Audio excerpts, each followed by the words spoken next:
Dad, if he gets to leave, I get to leave. That's right, Robert. Pull us into line. It's Friday. Yes, it's right. It's Friday. Sorry. All right, let's get started. Welcome to the second hearing of the Select Committee Inquiry into Government's management of the Powerhouse Museum and other museums and cultural projects in New South Wales. The inquiry is examining issues surrounding the Government's proposal for the Powerhouse Museum and support for the state's museums and cultural sector more broadly. Before I commence, I would like to acknowledge the Gadigal people, who are the traditional custodians of this land. I would also like to pay respect to the elders past and present of the Eora Nation and extend that respect to other Aboriginals present. Today we will, we will hear evidence from a range of witnesses with an interest in the Government's Powerhouse Museum project, including former staff, museums and galleries experts, community campaigners and the former government architect for the Adaptive Reuse project. Before we commence, I would like to make some brief comments about procedures for today's hearing. Today's hearing is being broadcast live via parliamentary website. A transcript of today's hearing will be placed on the committee's website when it becomes available. In accordance with broadcasting guidelines, media representatives are reminded that they must take responsibility for what they publish about the committee proceedings. It is important to remember that parliamentary privilege does not apply to what witnesses may say outside of their evidence at the hearing, and so I urge witnesses to be careful about any comments you may make to the media or to others after you complete your evidence, as such comments would not be protected by parliamentary privilege if any other person decided to take an action for defamation. The guidelines for the broadcast of proceedings are available from the Secretariat. All witnesses have a right to procedural fairness according to the Procedural Fairness Resolution adopted by the House in 2018. There may be some questions that a witness could only answer if they had time or with certain documents to hand. In these circumstances, witnesses are advised that they can take a question on notice and provide an answer within 21 days. I remind everyone here today that the committee hearings are not intended to provide a forum for people to make adverse reflections upon others under the protection of parliamentary privilege. I therefore request that witnesses focus on the issues raised by the inquiry terms of reference and avoid naming individuals unnecessarily. Witnesses are advised that any messages may be delivered to committee members through committee staff. To aid the audibility of this hearing, may I remind both committee members and witnesses to speak into the microphones. The room is fitted with induction loops compatible with hearing aid systems that have telecoil receivers. I now welcome our first witnesses. Could each witness, starting from my left, please state their name and position title and either swear an oath or an affirmation. Would you like to... Dr. Lindsay. I'm Dr. Lindsay Sharp. I'm the founding director of the Powerhouse Museum, and I've run a couple of large international museums as well. So my affirmation is, I solemnly, sincerely and truly declare and affirm that the evidence now about to be given by me shall be the truth, the whole truth, and nothing but the truth. Jennifer Sanders. I'm former Deputy Director of the Powerhouse Museum and a museum and heritage consultant, and I solemnly, sincerely and truly declare and affirm that the evidence now about to be given by me shall be the truth, the whole truth and nothing but the truth. Thank you. Starting with you, Dr. Sharp, would you like to make a short opening statement? First of all, we'd like to thank you very much for allowing us to appear today, and this is the third time, I think, that we've had the privilege.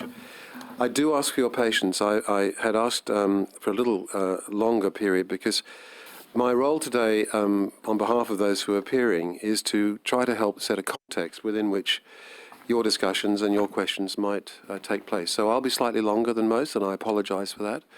But a lot has happened behind the scenes since July the 4th, when we were all, I guess, a little bit amazed at the announcement that took place on that day. So, when a museum trustee of Museum of Applied Arts and Sciences tweets heritage is old-fashioned, apart from a wry smile at the unintended part tautology, part oxymoron, one might well conclude that the inebriated are now in charge of the brewery. Whoever chose this person as a trustee clearly failed to understand them or the museum. As a return witness, I have submitted over 30 papers to this UHI and its predecessor. No one present can therefore doubt that I care. Oh dear, perhaps I better not use that phrase in present company. Still, I hope no one here can doubt my professional concern about this set of cultural issues, not only for the original Sydney CBD project with its triumphant 1988 Ultimo Powerhouse Museum, but also for the critical need that Parramatta and Western Sydney have for enlightened, responsive cultural investments. So as to avoid ad hominem comments, I must note that the same anonymous museum board proponent of the Parramatta project has claimed that the Powerhouse Museum Alliance have not supported cultural investments in Parramatta and Western Sydney. Instead, that person has willfully ignored countless proposals to the contrary. As far as I'm aware, there has been no detailed rebuttal of my points raised in testimony and in submissions to date, as this set of fluid and rebarbative Parramatta riverbank projects proceeded from late 2014 like an inebriated sailor stumbling on a shore run buying grog and flesh on tick. That is now around $2 billion worth of tick and counting, as I will show. As today's testimony from Kylie Winkworth, based on the independent Molino Stewart report, will demonstrate, the current Parramatta Powerhouse project is almost certainly fatally flawed, with a design which, far from protecting staff, visitors and collections, exacerbates those Tier 1 responsibilities while wasting potentially nearly $1 billion. One of our leading cultural architects, Lionel Glendenning, will be looking at a number of issues relating to our current situation. However, such considerations are not the prime focus of the Powerhouse Museum Alliance, which Jennifer and I represent. Our primary concerns are focused on the Ultimo Powerhouse Museum and its future. My task is to demonstrate just how irresponsible and wasteful the government's intentions will be. Jennifer's is to show that there are far better options and some core facts about our collections, our creativity, and the power of linked educational programs. There will be those ageist who immediately claim we are old fogies, with nothing to contribute to a new creative direction which museums must tread after COVID-19 and 2 further industrial revolutions now in the making. Anyone who's seen that masterclass of Picasso at age 78 presenting over 20 paintings in under an hour on the same canvas knows that such views are self-serving, prejudiced piffle. Give us an hour and we can show you, with new, compelling, overarching narrative and themes, plus dynamic new engagement technologies, just how misguided such ageist opinions are. And please remember, the current protagonists of the Powerhouse Parramatta project have failed to suggest such a concept or to do much more than propose a vacuous approach of this goes with that at Suzanne, quoting old ideas as new and entirely lacking the team which can make this a reality. This is ignorance on a breathtaking scale. Creating event spaces to handle many kinds of presentation and immersive experiences really is not challenging.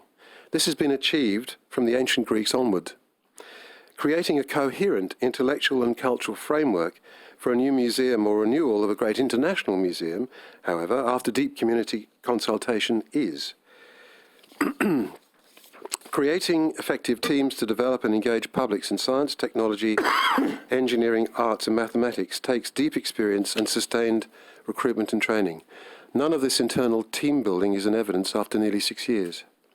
To turn the old adage on its head, dear museum, don't just do something, sit there and think clearly and creatively. This the current conflicted regime have totally failed to do. Arguably, there is more cultural, even intellectual depth in a large yogurt tub than in the combined talents of our state's overpaid cohort of cultural apparatchiks. Imagine a New South Wales cultural plan which defunds writers while wasting tens of millions of future consolidated revenue on unnecessary museum operations and in the future, and funds a frothy carriage works because the previous board failed to oversight it correctly. Fiscal responsibility? What's that? Regional and community equity? What's that? They're all captain's picks, and we know who the captain is, while the club chairperson has a cultural tin ear. So let us turn to the current Ultimo Powerhouse Museum precinct and do some forensic analysis. It could be summarised as follows. The core heritage elements of the Ultimo Powerhouse Museum, government's departure from the apparent values of the 4th of July announcement, current moronic museum activities, the future use of the tram depot or Harwood Building, site for a grandiose, economically bankrupt flight of fancy, thereby loss of value, avoidable costs, with a wastage potentially totalling $675 million, cappuccino or candy floss culture, and total projects expenditures definitely in excess of $2 billion. So I'll summarise the situation with the core heritage buildings rather than read this. Fundamentally, there are 6, which include the boiler hall, the engine house, the switch house, the Harwood tram depot building, which was the reason why the power station was created. It was the first modern intra-urban transport system, and the administrative building, which is just north of the engine house. These are the core heritage buildings, but the government and the museum are only allowing as heritage the engine house, the boiler hall, and the switch house. So 3 core buildings have been removed in terms of heritage, plus the RAN building designed by Lionel Glendenning for the museum and New South Wales Public Works Department, along with its linking galleria, are now an irreplaceable element of the state's built and cultural heritage, especially since it's had 22 million visitors.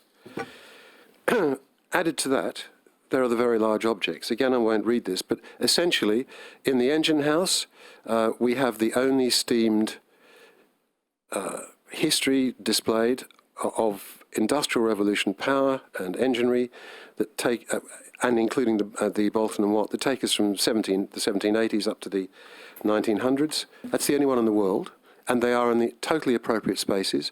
Plus, we have the transport displays, both in the Galleria, the first loco and train, and all of the transport objects in the boiler hall. In its 4th of July statement and in other statements by the Premier and the Treasurer, government let it seem that these facilities and object zones, along with their collection contents and functionality, would be retained and rejuvenated. New evidence from 3 recent meetings demonstrates this as almost entirely misleading. The museum and government are intending to demolish the Harwood tram depot building and still move the smaller objects from the secure storage area under that building to a distant facility to be extended at Castle Hill. Its replacement will be a blatant example of cappuccino culture or candy floss culture, take your pick. So moving these objects are high risk, it's very expensive, and it requires the construction of an entirely new set of facilities in Castle Hill. Tens and tens, hundreds of millions of dollars. Total project costs of the above could easily exceed $200 million. And this on top of the wastage of a purpose rebuilt facility worth at least $80 million. It's a very low statement of value. Not to mention the purported loss of the Ultimo's site's value at $195 million. It is still the case that the government has lost the income from selling this site. Therefore, it is legitimate to add this figure into the calculation. That's how we get to $675 million on the current sort of planning. And I'm happy to take questions later about that. And to what end and what purpose?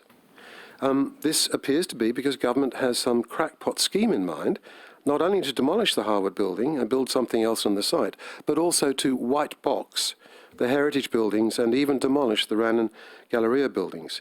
To say this is fiscal irresponsibility on an unprecedented scale is to be kind. I would suggest that government has been unanchored to reality and careless with the truth. The Minister's statements on the 29th of July as a witness at this inquiry were not reassuring. $840 million total cost, really? Please let us see the business case figures supporting that. Once again, government is farcically involved in constructing a Potemkin village. There's an old saying, someone who tells lies at least recognises the truth. Someone who tells half-truths has forgotten what truth is. So this whole series of feckless projects has been surrounded not by a body of lies, as Churchill said of truth in wartime, but a phalanx of half-truths, usually propounded by its boosters, especially the renewed minister and the extant premier. What is even more unacceptable to museum professionals is the nonchalance with which the president and board of the museum regard this profoundly non-trivial amateur acceptance of a future operational liability of staggering proportions. If one begins to calculate the additional costs and risks out over whole-of-life operations with 3 major Sydney sites into and from which objects and personnel will be forced to travel, the numbers will gross up to tens of millions of dollars. Then there is the loss of essential facilities in the Harwood building, which will not be replicated at Castle Hill. To what end and to what purpose? The minister's whims and captain's pick of the cappuccino or candy floss cultural elites? I won't go through how you prepare a business case or a business case analysis, but I will come to and I will suggest that the committee demands that the business cases supporting Castle Hill, Parramatta, and eventually the Powerhouse Museum Cultural Precinct, which alone is costing $5 million, that they be called for and inspected by this committee. Because if you do a BCA and you've got costs of $2 billion, potentially, you cannot justify what they're doing. There can be no doubt that several have flown over the cuckoo's nest recently. What is proposed for the Ultimo site, based on the Minister's recent testimony, 2 meetings with government and the PMA, an all-staff meeting at the museum on this Monday, and statements made to me by a very senior museum representative, is as follows, subject, of course, to the hallucinatory post-COVID-19 business case options. This is factual as far as I can work out, based on all of that. The collection will be decanted from Ultimo, except for 3 or 4 very large objects, destroying its international status. The tram depot or Harwood Building will be demolished, along probably with the Rand Building and possibly the Galleria, destroying its 120-year cultural heritage. A kind of lovey cultural centre, the so-called Creative Industries Complex, will be developed where previously there was an international museum. It will house itinerant dancers, singers, filmmakers, and rent-seeking artistes who lack a home base away from their performing venues. We know this because of the meetings. At the meetings, it was made plain that this was the intent. It was explained that originally Mr. Baird sought to defray costs by selling the site. Now it is the shortage of available CBD land, which is the half-truth justification. The Harwood site will be primarily occupied by a lyric theatre and, above, a vast number of creative industry apartments, whatever they are. All this could be described as Don's Party Central, a place made for after-hours tutu-wearing fashionistas. Oh, dear. Oh, I forgot the fashion. The very senior New South Wales cultural servant opined at last week's meeting that no one wanted to see trains and old transport things anymore, forgetting that the Air and Space Museum in Washington in 2018 attracted 6.2 million visitors, the 5th most popular museum in the world, or that the National Railway Museum in York, England, in 2015 to 2016 attracted about 800,000 visitors, part of the Science Museum Group's total of 5.5 million. And one of their planners, the senior planner, has reliably been quoted as referring to the museum's collection as bric-a-brac. May I hand these to the committee, please, which are copies of the official history of the collections in the museum? And I would say to all committee members that if it wasn't so ignorant, it would be laughable. So, to what benefit? Well, simply put, it is to play into the fashionable creative industry's cappuccino or candy floss culture. Cappuccino, because this plan, in robbing Peter to pay Paul, destroys a great working international museum for an expensive fantasy, which is like taking a diamond-encrusted platinum spoon to lift out the chocolate-covered froth from a gold cup, eat that, then pour the important contents down the drain. All in all, a completely costly, irrational, culturally facile waste. Candy floss? Because it is like cutting down a 200-year-old red cedar to make the stick around which to form the pretty pink sugar hit of zero food value. And what will all this cost? Well, based on the above, and on a recent submission of mine, $675 million for the destruction of the Powerhouse Museum in Ultimo, at least $900 million for the new lethal carbuncular buildings in Parramatta, approximately $450 million for a lyric theatre, almost $100 million for new displays and display infrastructure in Parramatta. I don't need to continue, do I? $2 billion plus plus. None of the above includes additional whole-of-life consolidated revenue costs, which annually will be tens of millions. Excuse me. And none of these extraordinary costs have anything to do with the museum, let alone can be justified by a post-COVID-19 benefit cost analysis at the heart of a fantasist business case developed around October last year for the Parramatta project. Dr. Sharp. I will stop. Yep. Excellent. So, thank you, and I'll hand over to Jennifer. Okay, Pop that, Jennifer. thank you, and thank you to the committee for your time this morning. Captured in the Powerhouse Museum's collection is the DNA of our lives, of your lives. The artefacts of yesterday and today represent our history, our experiences, good and bad, our futures and our aspirations. It is the legacy of generations past for generations of the future. What Lindsay has described about the current state of play following the euphoria of the July 4 announcement is serious. The museum is not a plaything of government, a cultural chess piece to be moved at whim, or is this a cancel museum culture attempt? The people of New South Wales expect the Powerhouse Museum to reflect their lives, your narratives, the narratives of a nation. The magic key for all of this is the experiences of the Powerhouse collection. As varied as the great objects, the Catalina, an aviation marvel, to the seemingly mundane, a suitcase containing the possessions of a little girl who died of tetanus before vaccinations existed. Her mother couldn't bear to discard it. Objects both intensely personal and testament to invention and advances in technology. Ken Burns, the famous American documentary filmmaker, Civil War, jazz, baseball, Vietnam War, was on a visit to Sydney and mentioned his next project, a film on the life of Black American boxer Jack Johnson, the first black heavyweight boxing world champion. Johnson won his title when he defeated Tommy Burns at the long-gone open-air stadium at Rushcutters Bay. Ken was looking for photos of Sydney at the time, and I mentioned that the museum's collection was bound to have something in the Tyrrell photo collection, given to the museum by Australian Consolidated Press through Trevor Kennedy, Life Fellow, former trustee, and himself a generous donor to the museum.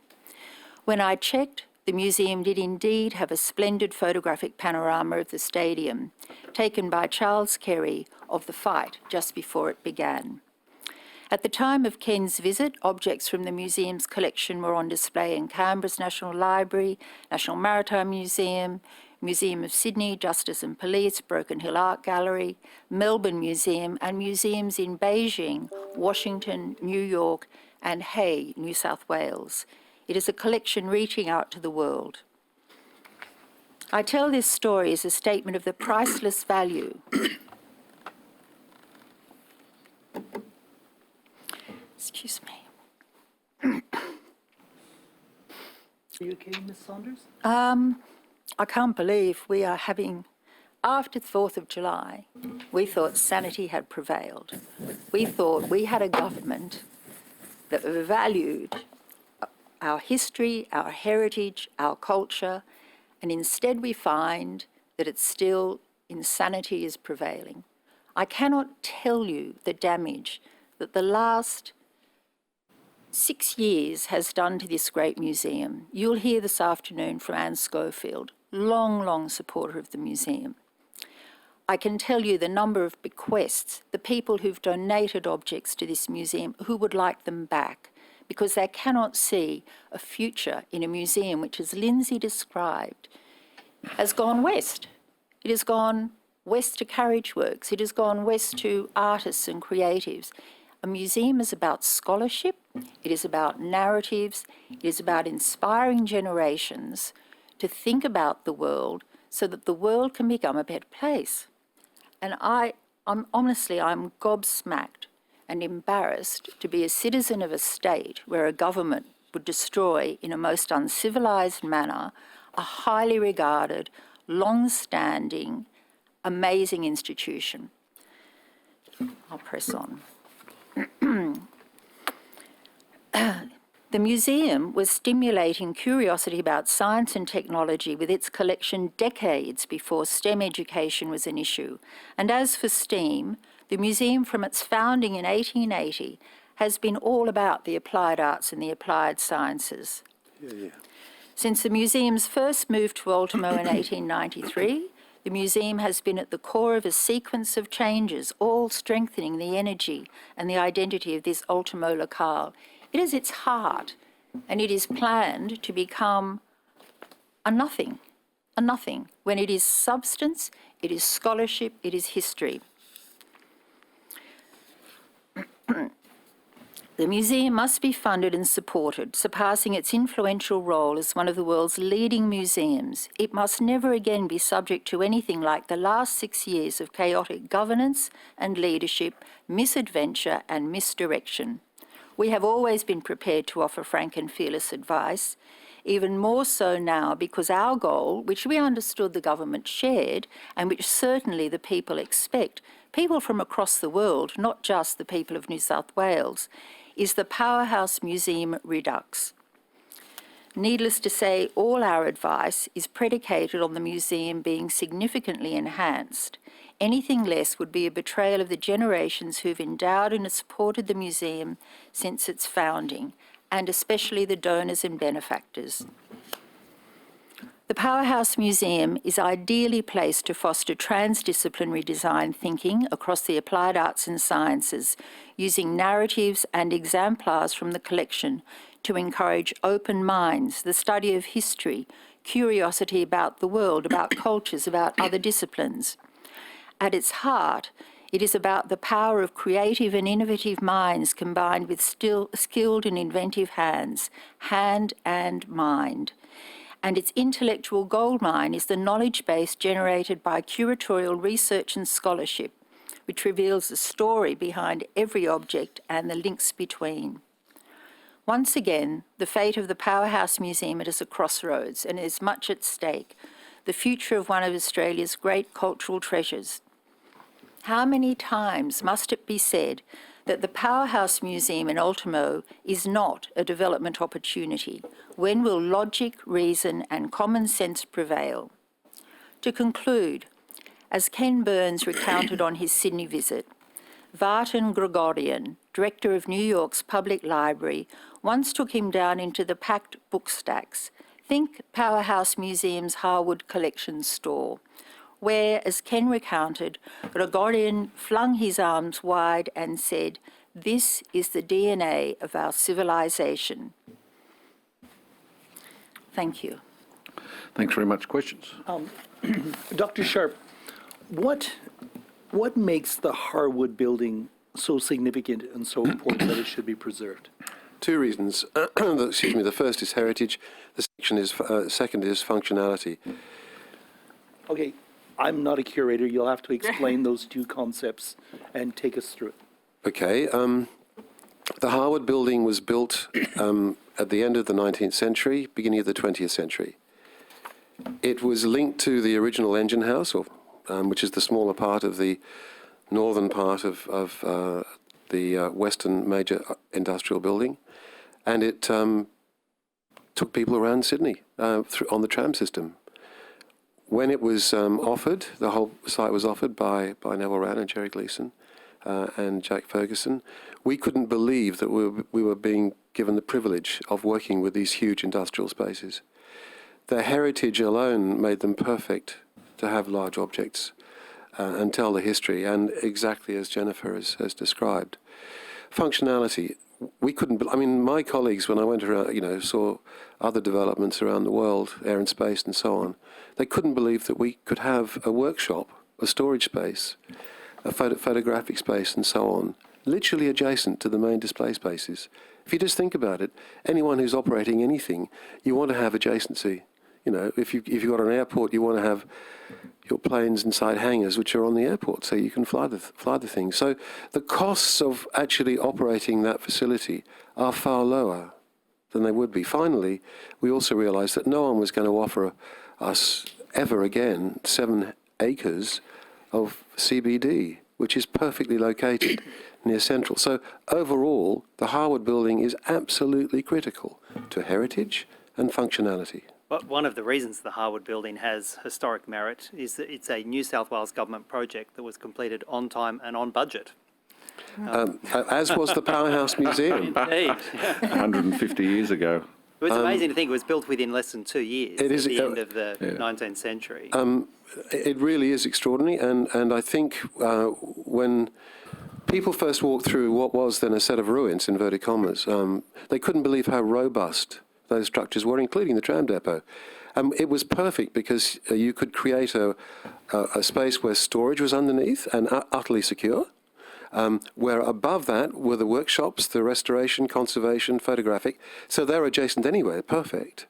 And it was a building built to last. And so Lionel Glendenning brilliantly recycled it so that we could actually work there for 10 years. We used to hold our fundraising lunches in the middle of the workshop. I can't tell you how powerful that was.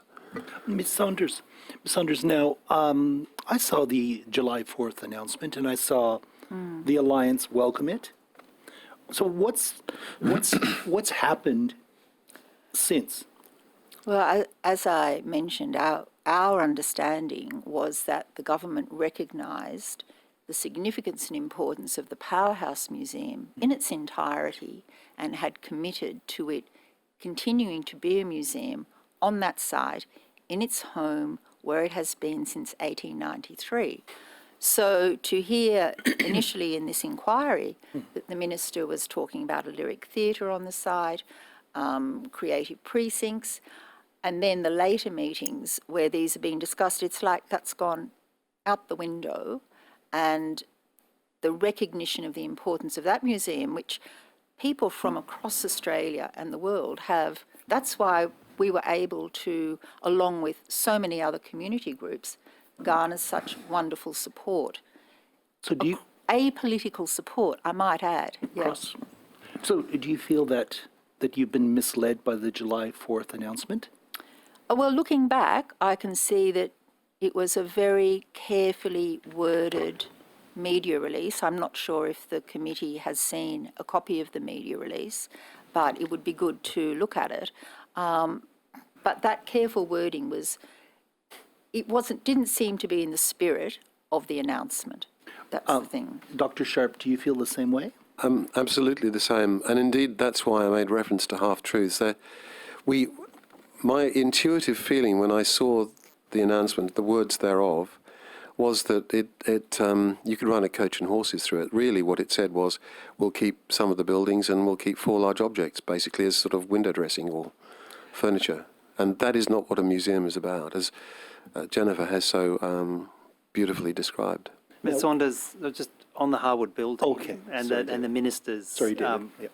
representations, I was astounded, and I'd be interested to know what your views are, when the minister, in evidence to the inquiry, said of the Harwood Building, obviously the Harwood Building was designed in the mid-80s and built in the mid to late 80s and has a couple of drawbacks, which are that in particular it is not as possible, or it is not possible at all, for the public to look at the collection in non-museum conditions in the same way they are at the museum's Discovery Centre. Now, Thank you for there's raising that, a couple of David. concerns about that. Yeah, throw it to I you. think the minister has been poorly advised. Yeah, I think so He too. has not had people advising him who understand how the museum functions.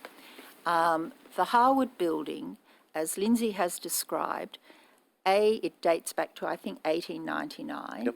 It has 2 of those long walls are original to the original building. It was actually, ownership was transferred to the then Museum of Applied Arts and Sciences in 1964, when it was intended that it would become a transport museum, given the way that the museum's collection had expanded, and that was perfect.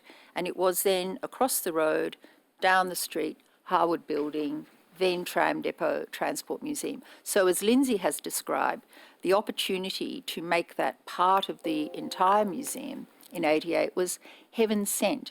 And in fact, we could use the Harwood Building for the purpose it still has to make the collection safe, secure and accessible. My role when I was curator there, and for a long time I was curator of the Textiles and Dress Collection, then International Decorative Arts, people could say, may I see? Okay, appointment made, sign in, take them down, open the drawers. There's the collection. It's that hard.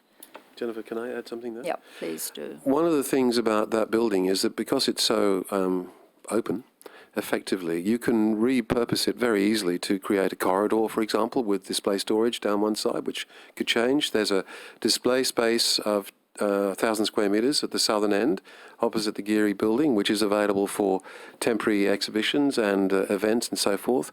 The idea that it's inflexible and cannot be made to accommodate more, much larger numbers of visitors to access the collections is simply just nonsense. I'm sorry, it's just not true. Yeah, besides the collection, it also has the museum's institutional archives, collection archives, library, object blue files. We are a museum that researches its collection. Statements of significance are written about every object that's acquired. It's not simply plate, date, colour. It is the significance of that plate or the significance of that car. These are the stories that spread throughout the community to inspire. So people come and refer to that collection and the archives and the curators, who are really the knowledge bank for the museum. Designers, Mark Newson, a great supporter of the museum. I mean, he is Australia's preeminent designer. The museum holds his best collection, and he is deeply concerned about what is proposed for this museum. And can I just add something, please? The current program to digitise the collection is, in fact, brilliant. So, score one for the government and funding. Sorry, however, I'm going to correct that. However, that program started yes. In 2005. The museum received a gold medal from the American Museums Association for its digitisation project. It started way back when. I recalled a speech I gave where I talked about 53 million object views of the museum's collection. And recently when I spoke to Mark Newson's PR, because she was assembling a catalogue of where all of the Mark's collection was, and I gave her the link straight into the museum's records, and she said the Powerhouse has the best organised collection and collection records of any of the museums that holds any of Mark's work. So it's great that it's continuing, but it didn't need a project of destruction, and it does not need a project of destruction to keep that ongoing. So that is a normal part of the Powerhouse Museum's work, and it is fantastic it's underway, but it is now disrupting the museum. It is happening in places where there should be exhibitions. There was an exhibition, Cyber Worlds, the third iteration of an exhibition about computing, artificial intelligence, Babbage's difference engine, the Enigma machine, the story of Ada Lovelace and Charles Babbage, all there, robotic arms, digital music, taken out. First for a fashion ball, and now... I remember that, yeah. Now... I remember that, yeah. For working on the collection. Dancing on the tables. That was your Jen, can I just add something? I think we must try to be fair, and I think, and that's professionally appropriate. I think the fact that with all that Jennifer has said so correctly, that at last, based on the 2005 work and earlier, the museum is digitising its collections is a good thing, and I don't want to seem to be politically biased in that regard. However, to destroy a museum to get that done is not the right way to do it, professionally or indeed logically. And so we are actually in strong agreement. Could I ask you about, a lot of this inquiry and a lot of the public discussion is about the sort of bricks and mortar physical aspects, both of the buildings and the collection. But one of the things I think you touched upon, Ms. Sanders, was the impact upon the staff and that expertise.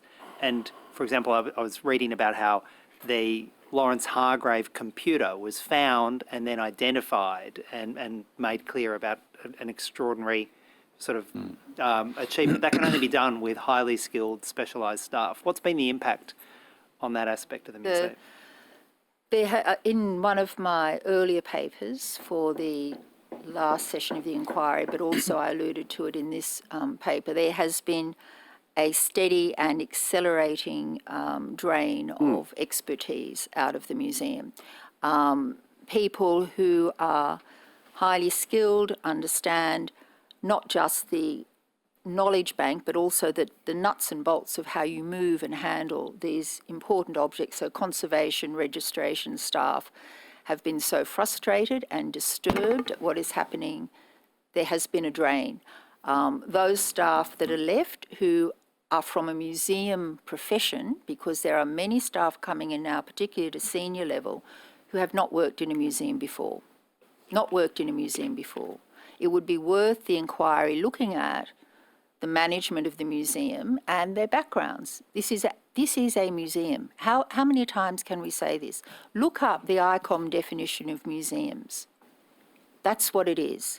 So there has been a draining of staff. I think I mentioned in one of those papers the last survey that they do, People Matters, the public sector, that the staff at the museum were very concerned about their future. I have been in there go to a lecture. I've had gallery staff who work the floor in tears about what's happening. This is so unnecessary. The government was given a bad deal when Baird said on the riverbank, let's move the museum. There has been ample time. We have given, and many, many other people in the community, so many options. We've supported Parramatta, we've supported museums across New South Wales. The government could be out there, all flags flying. You could have had science centres across Western Sydney, across New South Wales. You could have had STEM and STEAM supporting communities. You could have funded those communities who now, their identities shaken by bushfire, flood, drought, all of that. No, suck it in to this ridiculous destruction of a museum. Could I add to that, that the remaining staff, I think there were a full-time equivalent of about 160 roughly, has been reduced from 450 when it opened. So the actual flensing of the staff numbers just by sheer so-called efficiency dividend has been huge, and this is a real impact. Secondly, it's arguable that the long-standing and very expert staff have not really been consulted in respect of the projects that they're looking at.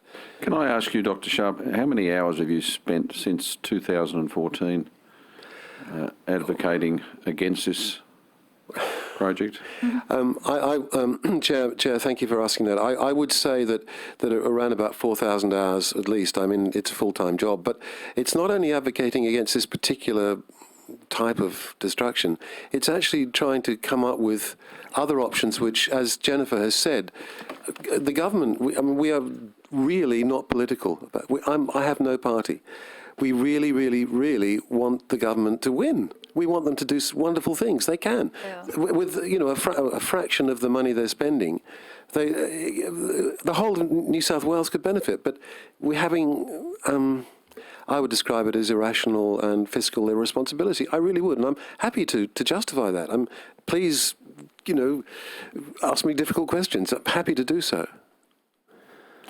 Okay, I think we've come to the end of questioning today, so thank you very much, Dr. Sharp. Ms. Sanders, thanks very much for coming. Thank you, sir, for allowing us to be here. I'll just leave here a description of the collection, which puts the fashion collection in context. I would say 1.5% of the collection is about fashion. It also gives a fantastic idea of the scope and breadth and potential. I also have a list of awards that the museum has won up until 2008, which mentions that one, but many, many others, in particular awards from industries such as the events industry. So it puts the lie to the notion the museum's not fit for purpose. This was part of the third submission I did, and I think all members of Parliament should recall, no doubt it's top centre of your desk, because we sent this. It was for a while on my desk. We sent this to everybody, and that's yours. And you will also know that I earlier tabled a list of all the exhibitions the museum has presented up until 2018, which puts the lie to the various claims that everything's permanent, nothing changes, it's a, hopelessly out of date dinosaur like us museum. So thanks very much for your time. Ms. Sanders, just for the record, I just checked on the People Matters survey for 2019 for the Powerhouse. Yeah. And it is the worst performing score I've ever seen for this. The question asked of staff was, do you feel that change is managed well in my organisation? 20% of the staff thought it was well managed. I've never seen a result like that. 20%. 20%. I've seen worse. I have never seen anything like it. Yeah. Thank you. All right, thanks very much. Thank you. Thanks for coming.